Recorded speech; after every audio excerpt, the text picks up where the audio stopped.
Okay, welcome back to the channel. We're going to do another bike review today, and if you remember, if you watched a couple of my videos, you might remember this driveway because a couple of years ago I did a review on a bike, the 2019 Harley Davidson Fat Boy, which at the time was my dream bike. I still really like it, but I'm pretty sure after I do this ride, this baby is going to be my new dream bike because I've heard a lot of good things about it.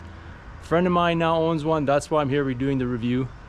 So let's see how this goes. So first of all, let's talk to Brian. So if you remember Brian owned the Fat Boy, and I got to meet Brian on a ride a couple of years ago, and I come here and did the review. Since then we've become great friends. We go on a ride a couple times a month, and we've been on several long trips together already. Yep. And so you had the Fat Boy. Yep. So what made you decide to upgrade to this baby? Main reason, I don't ride in the city much, if any, when, like you said, we do a lot of weekend rides and they're longer trips.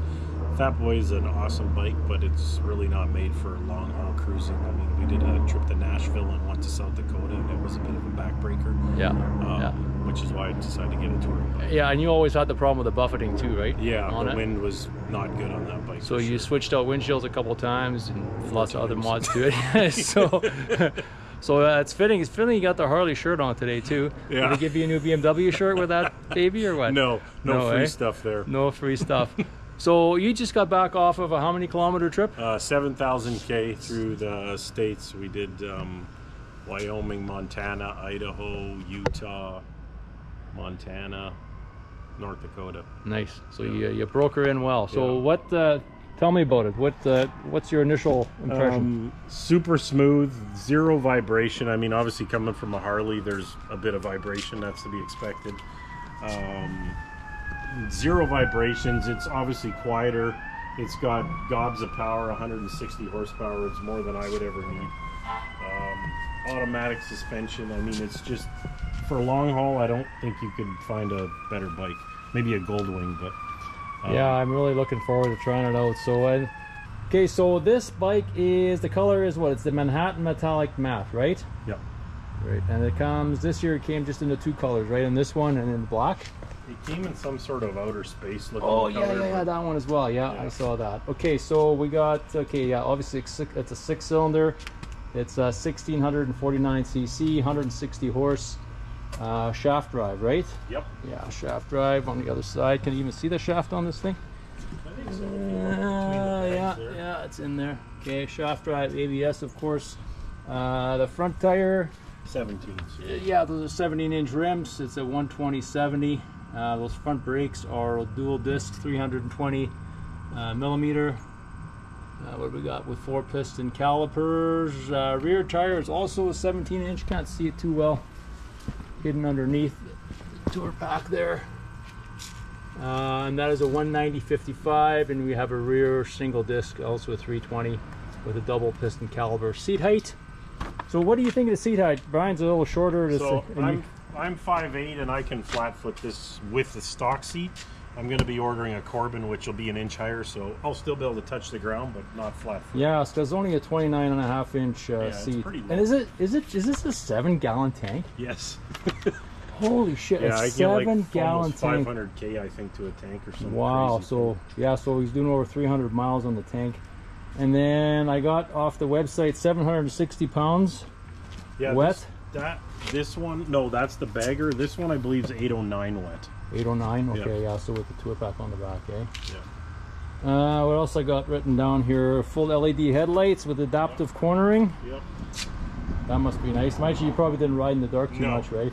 No way. The 10-inch color display, I'll turn that on in a bit. 4-button cluster to program your favorite settings. Do you have that on there? I do. I got my seat heat and my handlebar heat on there. I haven't programmed the other two yet. Yeah. 3 ride modes. We got rain, road, and dynamic. I'm going to try it out on road and dynamic today. Engine brake controls, or engine brake? Yep. Is there a separate button for that, or? No, just I think it's automatic. Yeah. Dynamic electronic suspension adjustment with automatic load leveling. Yeah, you talked about that to me already before I started this video. So it doesn't matter what you throw on here. The weight, the suspension adjusts automatically. Hill start control, did you try that out? It sure works great. Yeah, eh? Like, how does that work? You just pull the brake in for a second, like a good squeeze. Yeah. And a green circle comes up, and then when you're ready to take off, you just drive away. Nice. Tire pressure monitoring, yeah, and reverse assist, you showed me that already. Yep. So that is, you just have to hit the R button there, right there, and then you hit the start button and it'll walk you backwards.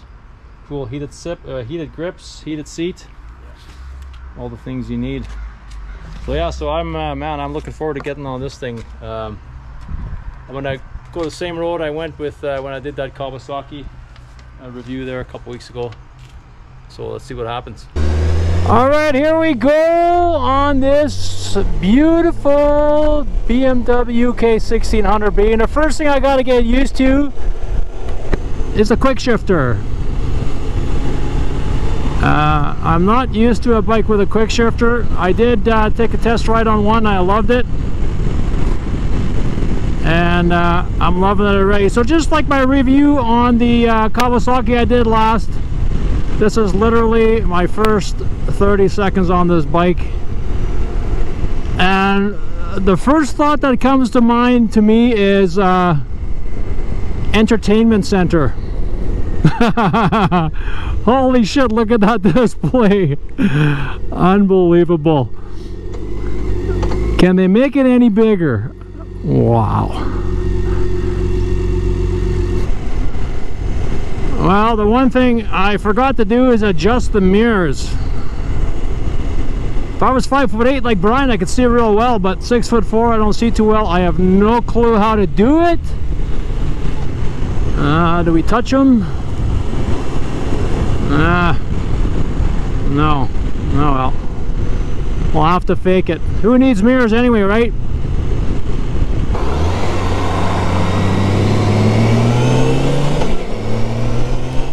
Still using the damn clutch.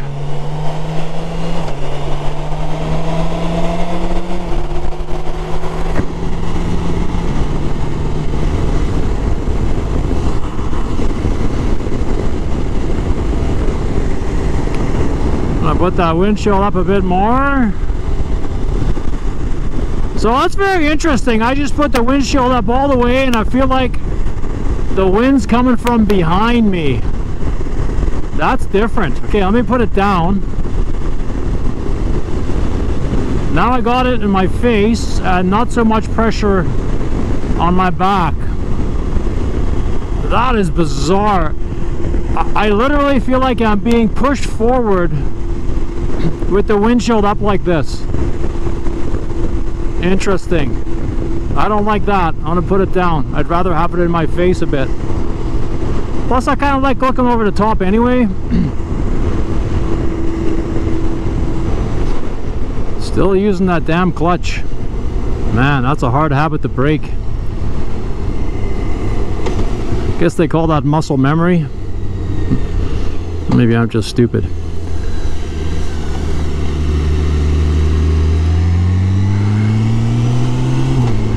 I remember taking Brian's Fat Boy around that very same turn a couple of years ago down this very same road.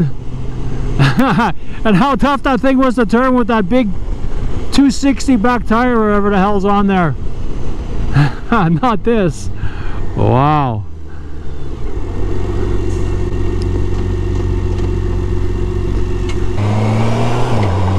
Okay, so I said I was gonna take the same road as I did with the Kawasaki, but I lied. I'm gonna take this thing on the highway. Oh, it says remote key is not in range. Oh, what the fuck? What did we do wrong here? I hope I didn't lose it.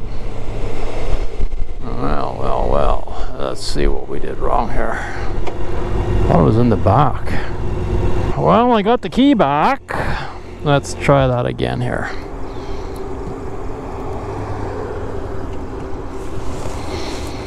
Put it in my pocket, see if it likes that better. Alright, let's hit the highway here.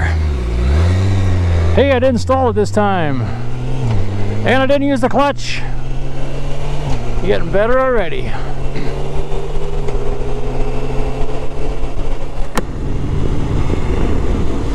Okay, so I am in road mode right now. I guess the dynamic is what has the power.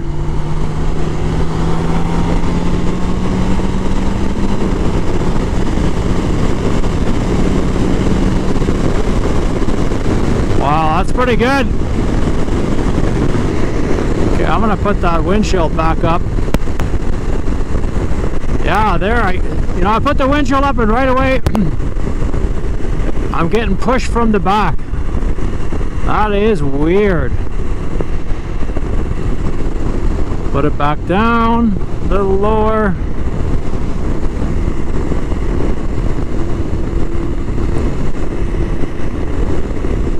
So to me this is kind of a strange seating position. I'm gonna maybe put my feet on the highway bars. Okay, if I put my feet down here on these highway pegs or whatever they call them, that's a little better. They're more forward this way.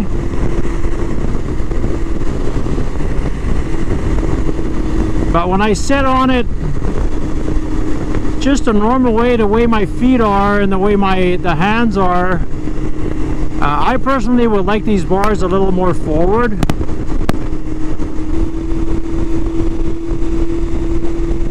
The corner is nice. Doing about 90 clicks around this turn here.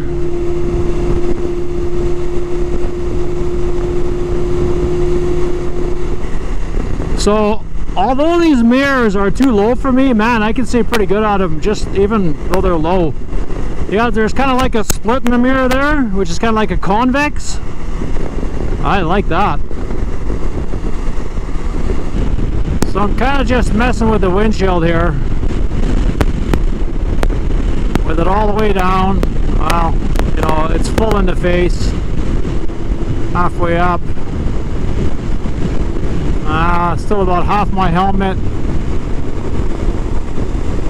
Okay, now there's no more wind on my helmet, and I don't feel it from behind. But I feel it on my shoulders, on both my shoulders. It seems to be coming right around. And then, yeah, with it up, man, that is weird. It's like somebody's behind me pushing me forward. That is strange.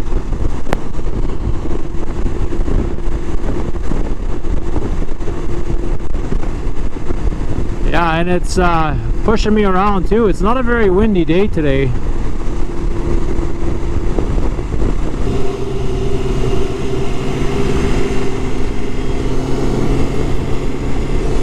Yeah, man, this thing corners like a feather. It turns like a feather, super light. So we're still in road mode. I wanted dynamic. I don't know what the hell I did wrong there. It says dynamic now.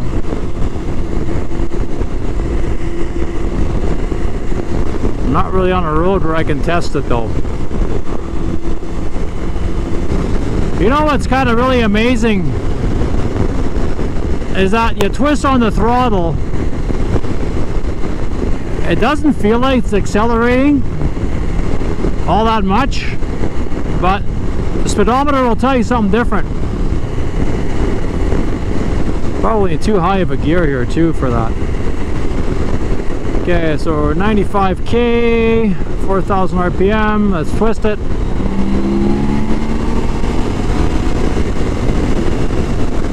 Yeah, that's pretty good. I don't know what the sweet spot is. I don't know where the power band's at. I don't know if it's got more power at 6,000 RPM versus 4,000. Okay, I'm gonna go through this roundabout here. I got it in dynamic. And I'm gonna goose it once I get out of here. Start off in second gear.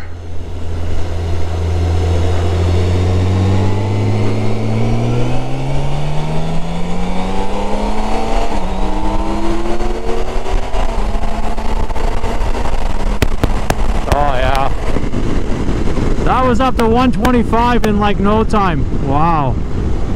Okay, let's hit a cruise on this. Cruise is right here on set. Ah, there we go. That's pretty easy. And hey, guess what? Cruise control's on the left side where it's supposed to be. Hell yeah! So the ride is pretty good. It's still kind of choppy. It doesn't bottom out or anything. Not sure what I'm expecting. Probably shouldn't be in 6th gear right now. Not at 100k. Oh man, I love the quick shifter. I can get used to that pretty quick.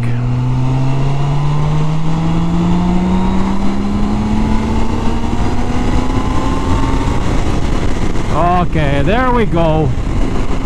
That's what I was looking for. So the power starts at 5,000 RPM. I just never really went over that. We're gonna have to try that again. Alright, let's pass here.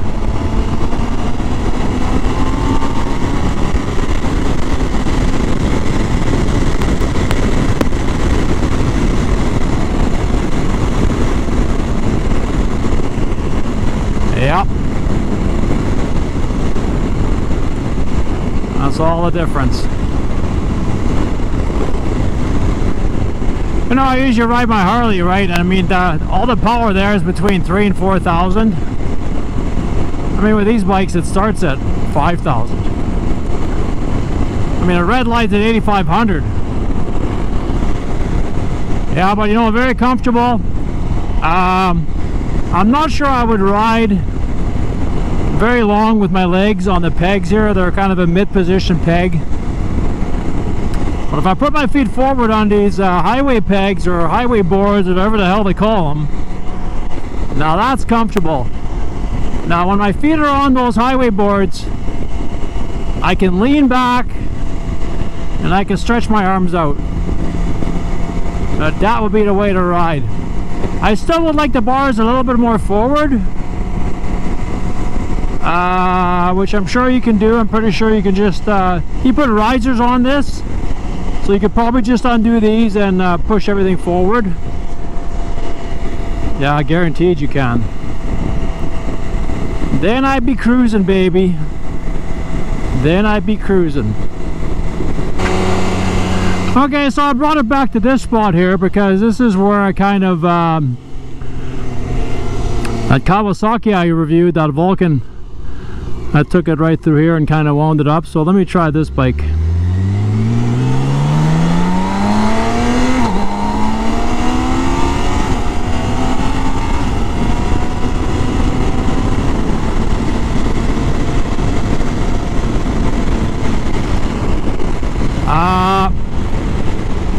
Yeah, it's got a few more ponies, like about 90 more.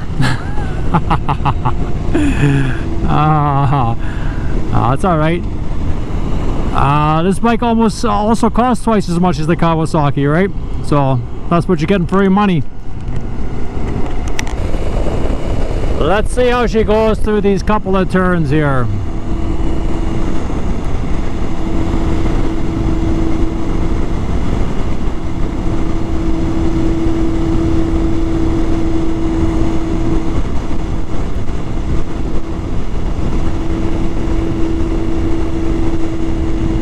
Man, that's just effortless.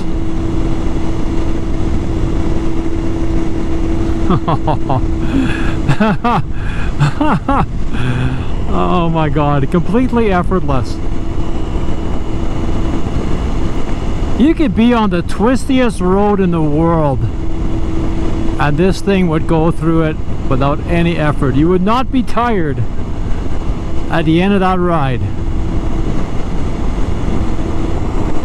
Another beautiful evening for a bike review. It's about 25, 26 Celsius. I don't know what that is in Fahrenheit. 80, 82. Not too windy.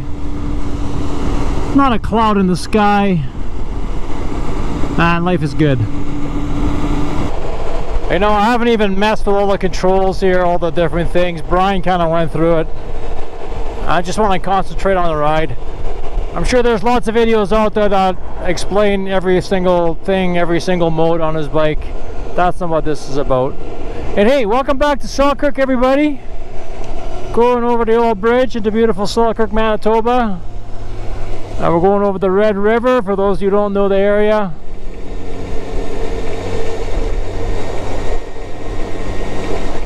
Now I'm going to take that same road I took on the Vulcan. I'm going to hang a left here. Because it's a bit of a crappy road. I want to see how this thing is on the crap road. I can't believe how easy this thing turns. I've had to make a couple of U-turns, and you can, man, I bet you, I don't know what the turning radius is, but like less than 2 lanes, lanes and a half. I compare that to my Road Glide. It needs a lot more room. Well, maybe if I was a better rider I could turn it tighter, but I can turn this a hell of a lot tighter.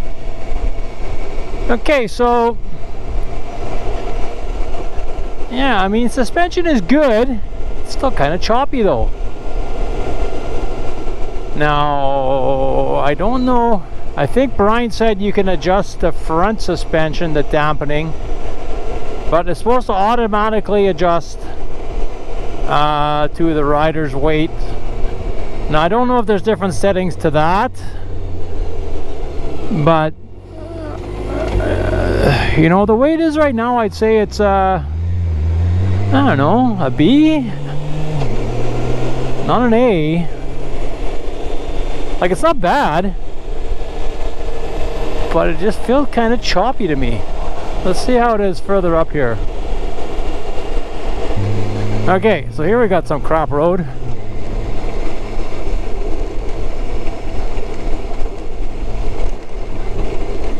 Yeah, you know, I don't know, man. Like, it's good. I don't know, maybe I was expecting more. I mean, I have a BMW too. I have a K1600 2008. Much different bike than this. You know, I think the suspension is better on that than this, but this is definitely better than my Harley, even with aftermarket shocks in it. Okay, we got a money shot right here, everybody. The river, beautiful Red River. Oh yeah. Okay, so as we're riding back to Brian's place here, let's wrap this up. I don't want to make this video too long. I always like wrapping it up by giving it 3 negative and 3 positive things. I'll start with the positive, and there's more than 3. There's 10. This is a beautiful bike. What's the #1 thing for me? I'm a technology guy. I love this screen. Again, I know barely anything about it. I just love the look of it, and I know you do tons of things with it. I love that. Something I didn't think I'd like, something that surprised me, are the mirrors. So although these damn things, I can't figure out how to adjust them, man, are they good. Lots of vision. What else do I like? The power, obviously. It's very different. It's very deceptive. When you goose it, I don't really feel, you know, the force pulling me back like I do on my other BMW, or even on my Harley. Like, it feels like you're not really going that fast, but holy mackerel, all of a sudden you're 50 over the speed limit. I really like that too. What else do I like? What else do I like? I love the look of the bike. We're not looking at it right now, but I just love the look. I think it looks better without the top case on. This is the Grand America, but you can take this top case off.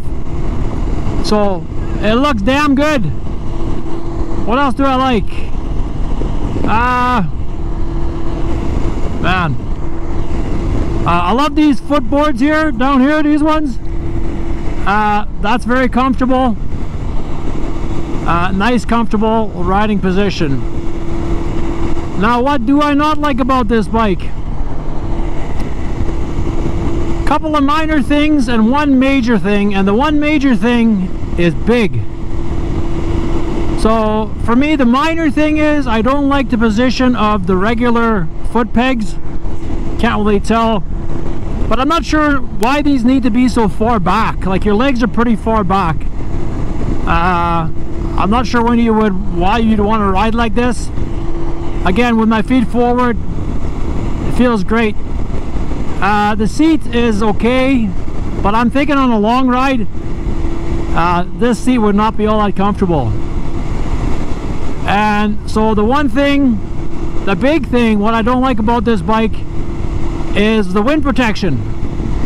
No matter what I do, I get wind, and it's not a good wind.